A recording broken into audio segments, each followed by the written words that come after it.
nag-meet kami kagad. So, paano naging kayo ni Ate AJ Bosti? Ayun nga, nung a day before Batangas.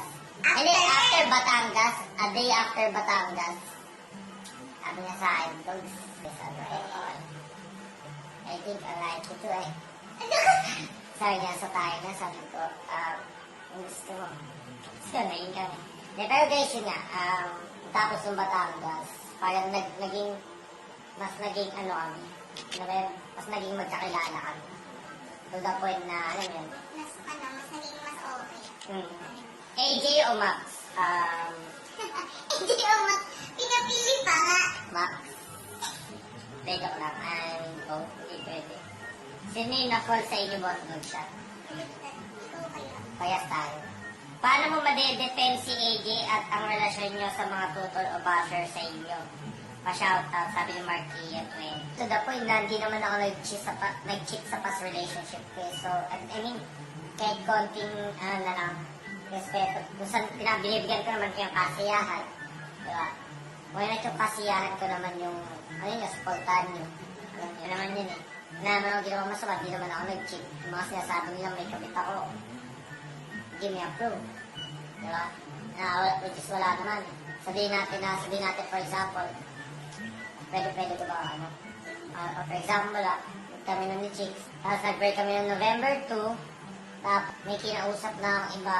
Is that cheating? No. I mean, to the point na wala na yun lang naman na kami nun, di ba? Parang, pagkatapos nun, parang, alam mo yun, may break na ako kumusap na ibang tao, or sabi natin siya, nag-break kami. Nakapag-break siya sa akin ng November 2, may kausap na siya November 3, wala na akong magagawa doon, hindi yung cheating. Alam mo yun? Sabihin niyo man na, kasi may 3 months rule, tol, hindi nakasulat. Walang ganun, nasa isipan niya lang, naglalayo sa isipan niya yun. Okay. So, did I cheat kay Chicks? Hindi. Never, ever, ever, ever. Alam niya ang alam ko. Alam niya yan.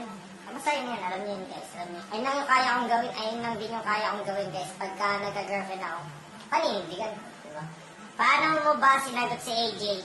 Puro ako yung Bakit? Paano mo daw ako sinagot? Puro ganun. Kasi pinilit niya ako. Pinilit ka nga. Sa tuwitan na kay Dao, gano'n. Ay, ganito ako.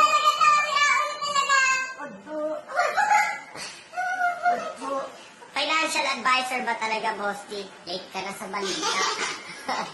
Ano po ba una niyong nakita sa isa't isa? Bakit kayo naakit sa isa't isa? I mean, yun nga, vibes. Kasi sa akin nga, at this point, at this point, wala nang Graduate na graduate. Parang hindi na ako naapikat sa mga ganda, gano'n.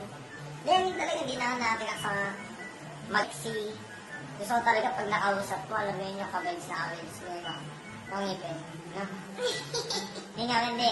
Gusto ko talaga yung pagkakausap mo, alam mo yun. Iba kasi yung vibe eh. Oo. Hindi siya like napupulot ka agad, gano'n. Sa palagay nyo, kayo na ba ang may forever?